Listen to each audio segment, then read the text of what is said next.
dia! Bom dia, queridos amigos, ouvintes da Mundial. Estamos aqui no nosso programa Homeopatia, Corpo, Mente e Espírito na Rádio Mundial, todas as terças-feiras, às 8 da manhã com vocês. Você que está aí me escutando ao vivo na rádio, pode ligar aí o seu computador no site da Rádio Mundial. Nós estamos com a live ao vivo, com imagem, ao vivo, som e imagem para vocês acompanharem. Ou você que está no carro, que está em casa, que está nos seus afazeres, aí vai me escutando no rádio. Hoje, na primeira metade do programa, nós vamos falar sobre medicina psicossomática. É um tema que há algum tempo já eu queria preparar esse programa para vocês, discutir isso com vocês. Na segunda metade do programa eu vou abrir o telefone do ouvinte, lembrando que esse programa está sendo gravado e vai para o meu canal do YouTube a partir de amanhã, né? Doutora Ana Clélia Matos no YouTube, Facebook, página pública, também vai ser postado esse vídeo sobre psicossomática. Uma das coisas mais interessantes no nosso dia a dia, eu como médico homeopata, tantos anos trabalhando, 35 anos trabalhando em consultório e nos hospitais que já trabalhei, nós temos visto aí cada vez mais essa ligação profunda entre o o psiquismo e o corpo. E quando nós vamos estudar, muitos anos atrás, quando eu comecei a estudar, nos anos 80, a medicina homeopática, o que me levou à homeopatia foi exatamente essa questão da energia que liga a alma ao corpo. Existe uma ligação indissolúvel da alma com o corpo, e essa ligação é feita pela energia vital.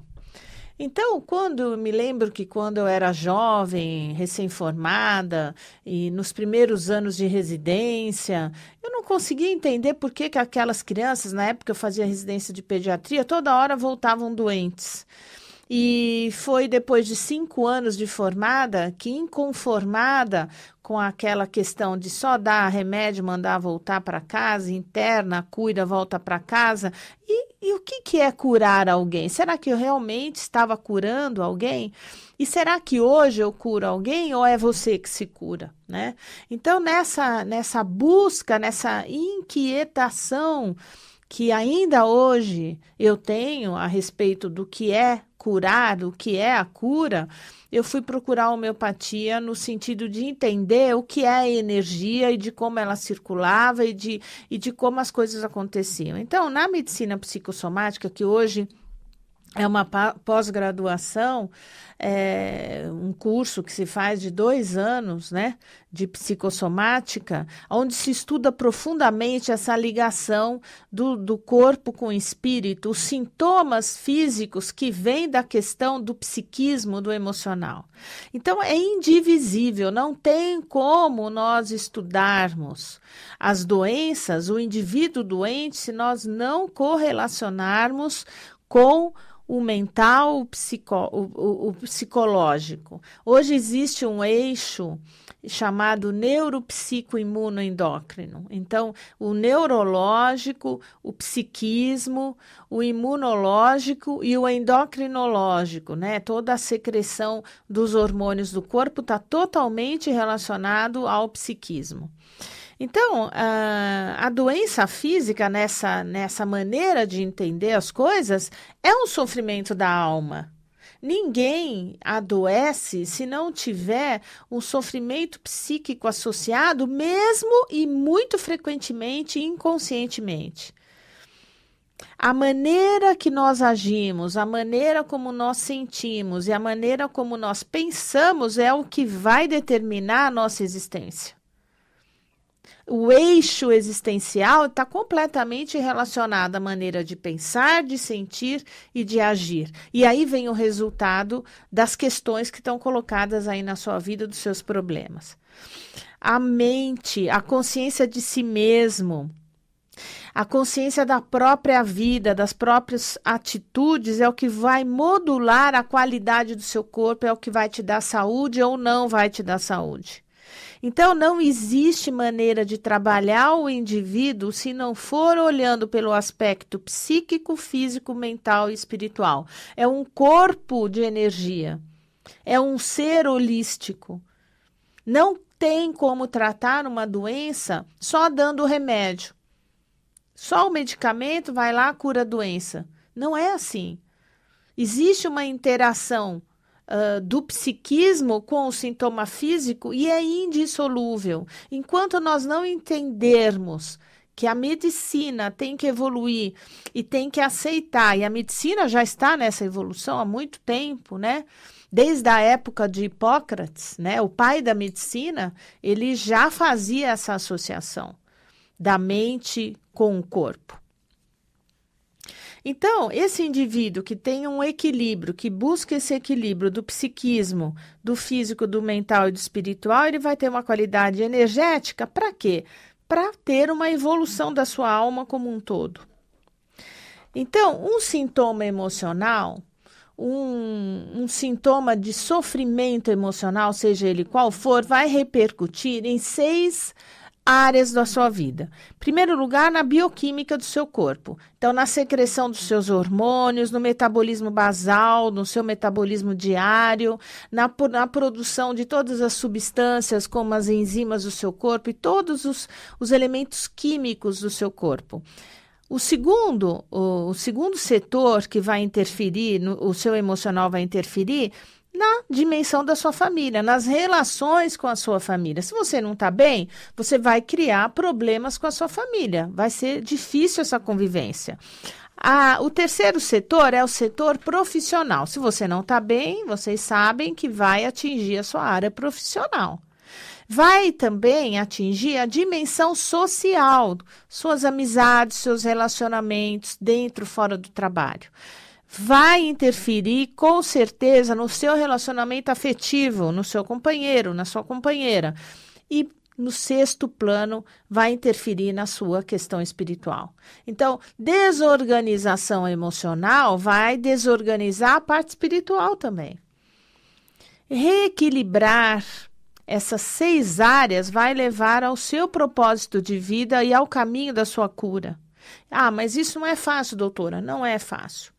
Mas tem que tomar consciência, porque é trazendo a consciência que nós fazemos a nossa mudança.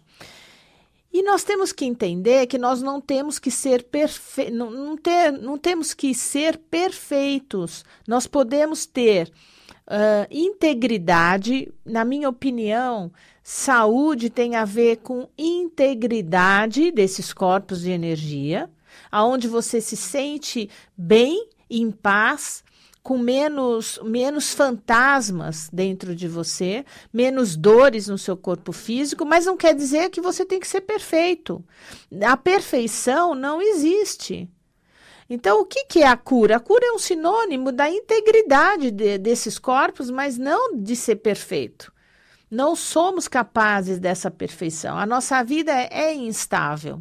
Mas quanto mais autoconhecimento você desenvolve, menos instabilidade você terá, apesar dos problemas que aparecem no seu dia a dia. Então, quais são essas causas mais frequentes do nosso dia a dia, dos conflitos? Quais são os conflitos psicoafetivos? Questões pessoais. Questões existenciais, a pessoa com ela mesma, aquele teu inconsciente, aquele sentimento que você tem, só você sabe, que quando você está sozinho, quando tudo à sua volta está bem, onde você tem uma família ok, um emprego ok, dinheiro, estabilidade, tudo aquilo, material que muitas pessoas julgam que é o material que dá estabilidade para tudo, e a gente sabe que não é verdade. Porque grandes pessoas que têm acúmulos de dinheiro, que já têm dinheiro até sobrando, que já têm dinheiro para ter carro, para ter casa, para ter tudo, e já está até tendo uma relação com o dinheiro em cima do poder, porque quem tem excesso de dinheiro tem excesso de poder, tem uma relação doentia com esse poder. Bom, mesmo essas pessoas têm as suas questões emocionais profundas e sofridas. Muitas vezes sozinhos, em casa, todos nós temos aquele momento. Não existe pessoa que esteja um momento da vida sozinho, um momento da semana ou do dia que não esteja sentindo aquele sintoma que muitas vezes é de tristeza, é de abandono, é de angústia e não sabe por quê. A vida não vivida, então nós estamos falando das causas psicoafetivas, nós estamos falando da primeira causa pessoal, existencial, a segunda causa é muito interessante porque a gente vive dentro do nosso corpo, no nosso DNA, a vida não vivida ou uma vida mal vivida dos nossos ancestrais. Isso está dentro da gente. Ah, mas doutora, como é que pode acontecer? É verdade, hoje a gente tem técnicas, a própria constelação familiar mostra que através das gerações, um membro da família traz o problema da geração anterior, de 2, 3, 4 gerações anteriores. Então, nós somos muitos nossos antepassados. Por isso que os japoneses, o pessoal aí da Seishonoye, os hinduístas, eles reverenciam os antepassados como uma maneira de agradecer a nossa existência e de nos libertar daquilo que eles não conseguiram resolver no passado e que está dentro da nossa energia, dentro das nossas células, dentro do nosso campo. Então, buscar a integração do inconsciente, confrontar as nossas sombras com práticas de autoconhecimento. Então, integrar o inconsciente profundo com a realidade da nossa consciência atual. Então, de que maneira você pode melhorar você? Trazendo da profundeza do seu pensamento, do seu sentimento, trazendo isso, aquela sombra que está dentro de você, para o nível consciente. Para que o nosso inconsciente realize a nossa existência. Senão nós não vamos ficar bem. Não tem como ficarmos bem. E como alcançar isso? O nosso ego, a nossa existência consciente, ele precisa cumprir o seu propósito. E por quê? Para alcançar o sentido da nossa existência, que é servir a nossa alma.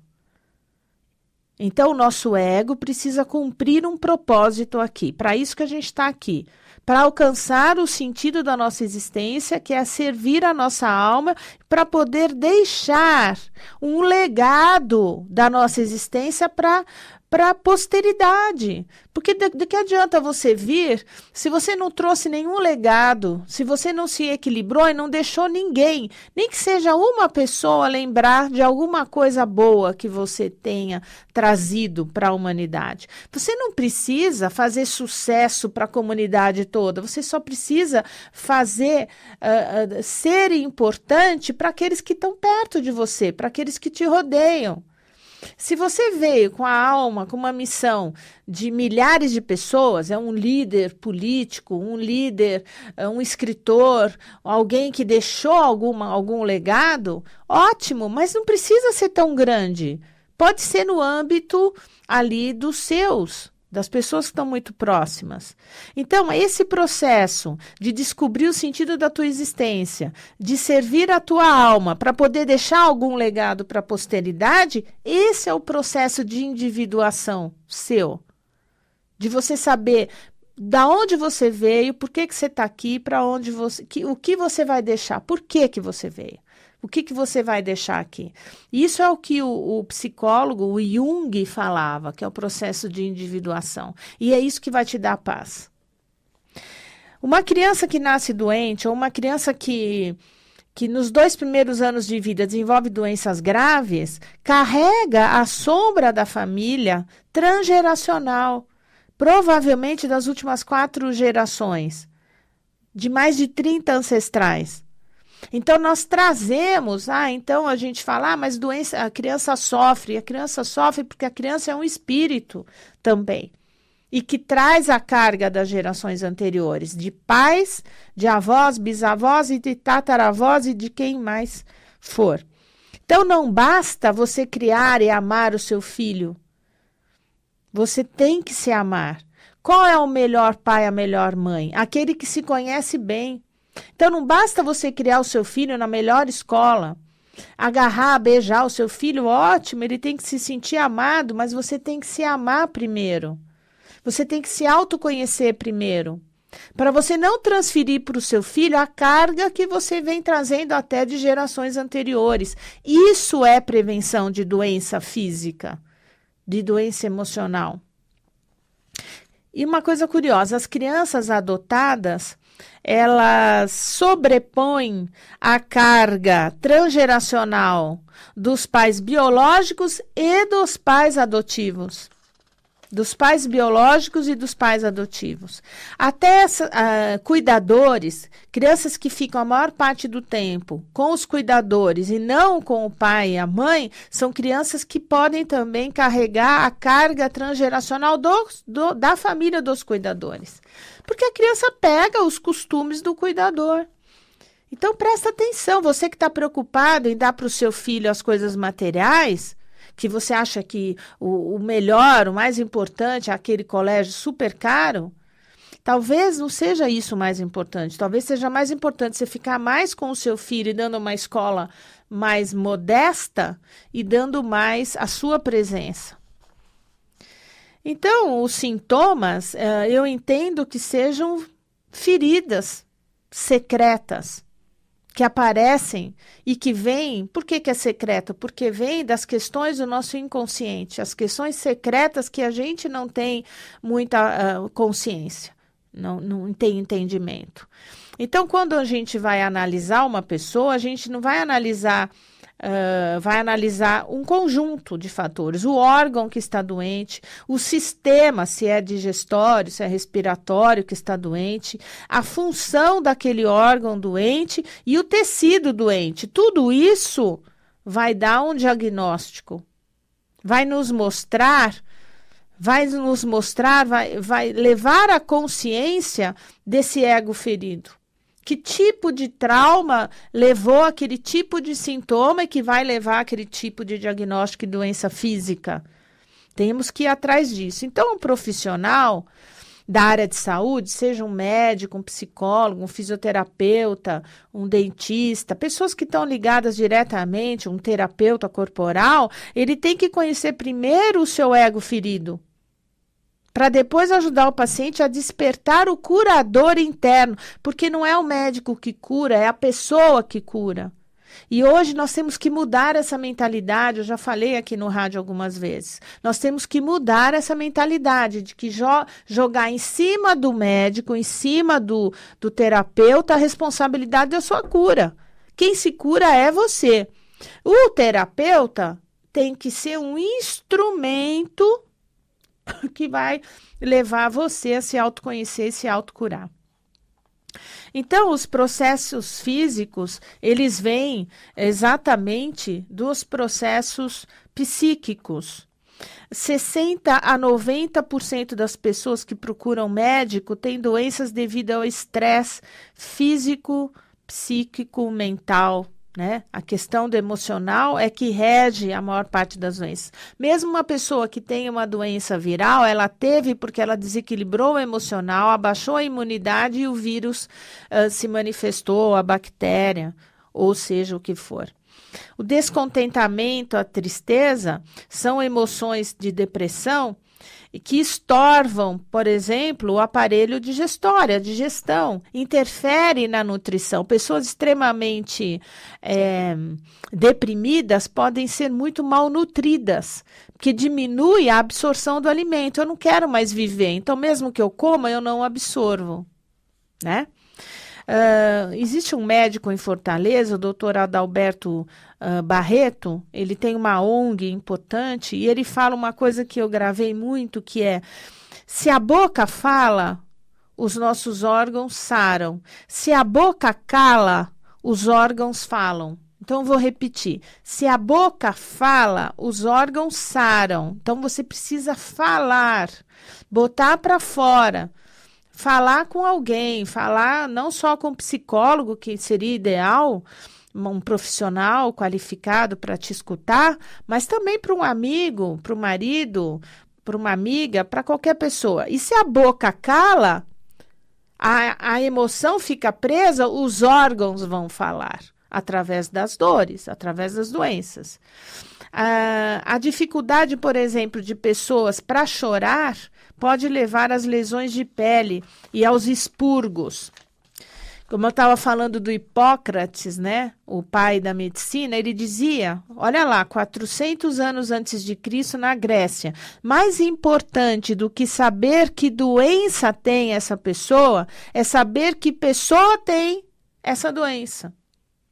Não que doença tem essa pessoa. Hoje a medicina está muito, que doença é essa? E dá rótulo para as pessoas. Coloca na testa da pessoa lá, esclerose múltipla, isso e aquilo. Mas o mais importante é saber quem é essa pessoa que tem esse sintoma. Então, esse equilíbrio do pensar, do sentir e do agir é que vai levar à cura. 66% das pessoas com dores crônicas têm depressão e autodesvalorização. Pessoa que sente muita dor. Tudo me dói. Tem depressão e autodesvalorização. Então, é esse o recado que eu queria dar para vocês hoje. Lembrando que sintomas de estresse podem estar relacionados, são sintomas de alerta, taquicardia, tremor, respiração rápida, suor frio, boca seca, enjoo, dor de estômago, nó na garganta, dor no peito, dor de cabeça, dor nas costas, manchas roxas pela pele, são sinais de que você está somatizando e muito o seu emocional. E que pode levar a rótulos de doenças como colite, gastrite, infarto, AVC e tudo que vocês já conhecem aí, que já escutaram falar. Então, procurar sempre relacionar o sintoma físico com a dor da alma. Pessoas com alergia são pessoas que têm intolerância com familiares, intolerância com colegas, que o mundo exterior é agressivo para ele. O ambiente não é bom, começa a dar alergia de pele. Pessoa que tem anemia tem falta de confiança em si mesmo. Pessoa com dor no joelho são pessoas inflexíveis. Pessoas que guardam dores podem ter cistites de repetição. Pessoa que tem raiva, rancor, pode ter problemas somatizados no fígado. Pessoas com artrite são pessoas perfeccionistas e que, no fundo, se autodesvalorizam. Então, tudo isso está relacionado a esse equilíbrio do eixo, do psiquismo, do emocional, do espiritual no físico. Liberte-se do que te faz adoecer, tá? Então, vamos trabalhar as nossas culpas. Você não tem culpa, você tem responsabilidade, não culpa. Então, se você tem o sintoma, não se sinta culpado, mas se sinta responsável pelo seu sintoma e vai procurar qual é o desequilíbrio emocional que te levou a sentir aquele sintoma. Tenha sabedoria e tenha fé na vida.